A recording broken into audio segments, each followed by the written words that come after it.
Hello दोस्तों, मैं हूं आपका आरजे जॉकी। स्वागत है द मिडनाइट बेल मिस्ट्री के पार्ट 2 में।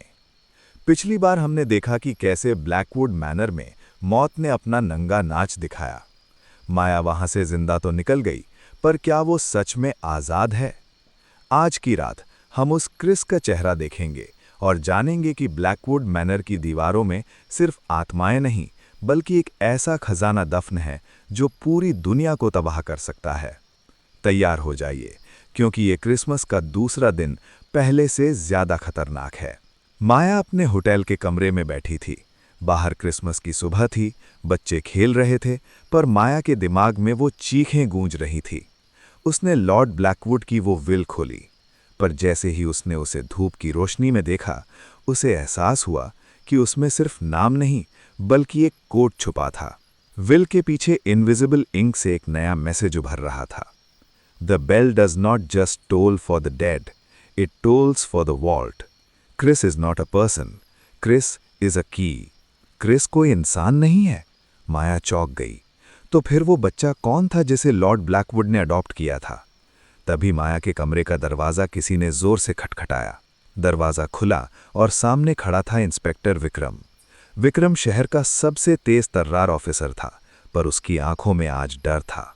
माया, तुम्हें मेरे साथ चलना होगा, विक्रम ने कहा। ब्लैकवुड मैनर में पुलिस गई थी, पर वहां कोई लाश नहीं मिली। न मिस्टर फिंच, न मिसेस ब्लैकवुड। सब गायब हैं, जैसे वो कभी वहां थे ही नहीं। पर मैंने उन्हें मरते हुए देखा है, माया ने पूछा। विक्रम ने एक पुरानी फाइल टेबल पर रखी। माया, लॉर्ड ब्लैकवुड ने कभी कोई बच्चा अडॉप्ट नहीं किया था। उन्होंने एक प्रोजेक्ट शुरू किया था जिसका नाम था CHRIS, clandestine human research and intelligence system. वो एक मशीन थी, एक ऐसी AI जो इंसानी दिमाग को कंट्रोल कर सकती थी। दोस्तों, माया और विक्रम वापस ब्लैकवुड मैनर पहुंचे। इस बार मौसम और भी भयानक था। मैंशन अब खामोश नहीं था। उसके अंदर से एक अजीब सी हमिंग साउंड आ रही थी, जैसे कोई बड़ी मशीन चल रही हो।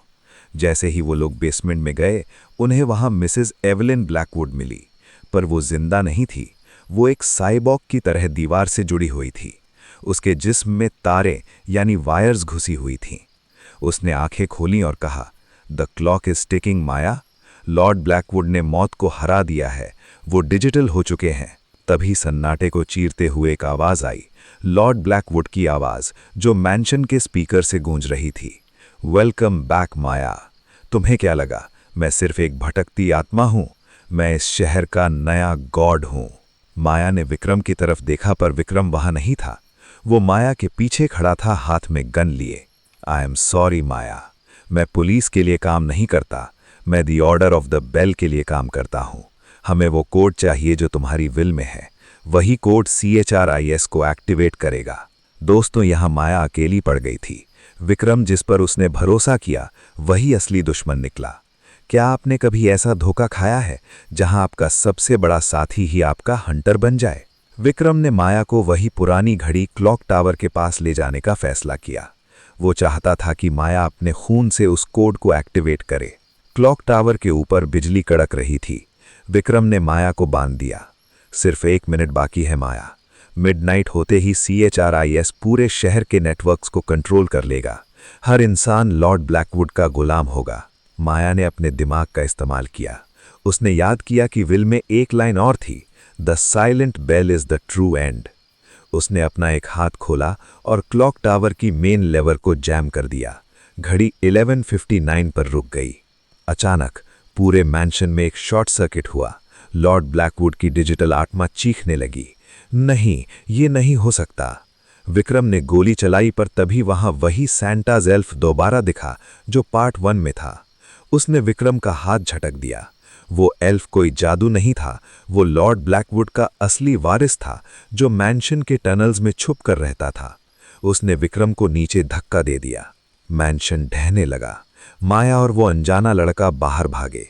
बाहर निकलते ही माया ने देखा कि मैनर आग की लपटों में घिरा था। सब कुछ खत्म हो गया था। लॉर्ड ब्लैकवुड का डिजिटल एम्पायर, विक्रम का लालच और वो सारी काली यादें। क्रिस ने माया को एक पुरानी चिट्ठी दी। उसमें लिखा था, technology can not replace the soul, thank you for stopping the monster I had become. Lord Blackwood ने खुद ये बैकअप प्लान बनाया था ताकि अगर उनका प्रोजेक्ट गलत हाथों में पड़ जाए तो कोई माया जैसा उसे रोक सके। तो मेरे दोस्तों, ये था द मिडनाइट बेल मिस्ट्री का अंजाम। माया ने शहर को बचाया, पर वो हमेशा के लिए बदल गई। आज भी जब क्रिसमस की घंटी बजती है, माया को वो टिक टॉक सुनाई देता है। ये कहानी हमें सिखाती है कि इंसान का लालच टेक्नोलॉजी से भी ज्यादा खतरनाक है। हम मौत से बचने के लिए नए रास्ते ढूंढते हैं, पर भूल जाते हैं कि मौत ही जिंदगी को खूबसूरत बनाती है। आपका क्या ख्याल है? क्या हमें मौत को जीतने की कोशिश करनी चाहिए या हर पल को सुकून से जीना चाहिए? आग में राख हो गए वो राज सारे, पर यादों के निशान अब भी बाकी हैं। जिंदगी वही है जो सुकून से गुजरे, वरना मशीन बनने में क्या रखा है। दोस्तों, अब रात ढल रही है और क्रिसमस की छुट्टियां भी खत्म होने को है। मैं हूं आपका आरजे जॉकी, आपसे विदा लेता हूं। अपने अपनों के पास रहिए और हमेशा याद रखिए, हर राज का एक वक्त होता है। मिलूंगा आपसे फिर किसी नए मोड़ पर किसी नई दास्तान के साथ। तब तक के लिए हंसते रहिए और जीते रहिए। शब बखैर, शुभ रात्रि and watch out for the next bell. Good bye.